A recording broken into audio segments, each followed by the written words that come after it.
Hi, I'm Obi and this is Project R31. Today we're going to be showing you how to bleed brakes.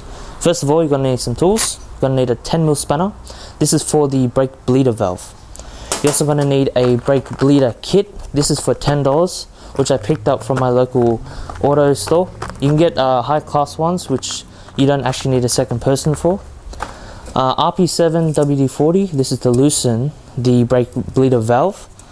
Or you can get, and you also need some brake fluid. You can get some high class stuff which has a greater boiling point, which allows for better braking. You also will need some rags just in case you make a mess. I know I will. Stuff like that.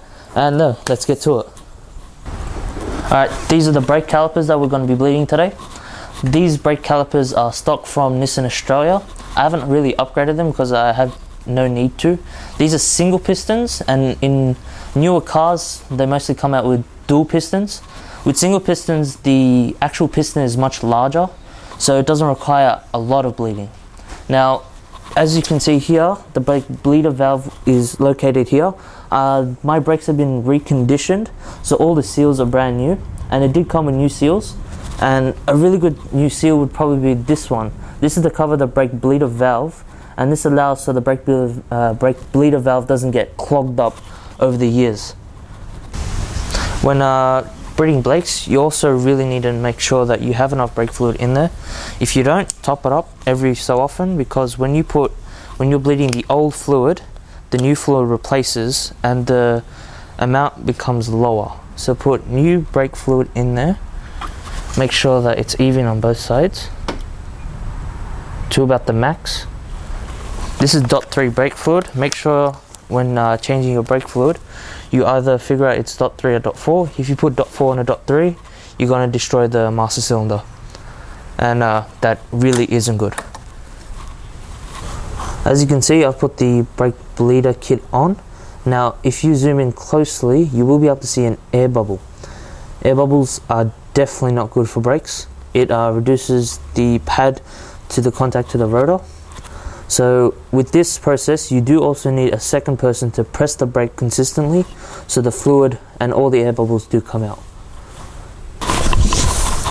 Now you need the person in the car to repeatedly press the brake so the fluid and all the air does come out. There is also a blocker here, but I took it out so the air does expel. Now you continue this until you see no air bubbles coming out. As you can see, there is actually a lot of air bubbles. Let me know when to press. Hold on. Now the second person is pressing it. Now he has to continue pressing until there's absolutely no air bubbles. Now when you are changing brake fluid, it's also a good idea to keep going until you see that the new brake fluid has replaced the old one.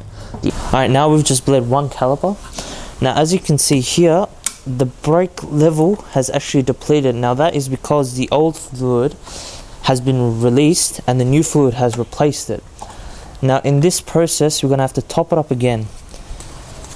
Now since I've only just bled one, we do have to bleed the others. So I just have to top it up with new brake fluid. The level is now proper. And now we continue with the other brakes. Now that does conclude our first episode on how to bleed your brakes. I hope this was very helpful. Do stay tuned next week, for we will release a video for how to replace spark plugs. Same car, same R31, still R31 project. This is Obi, and I'll see you later.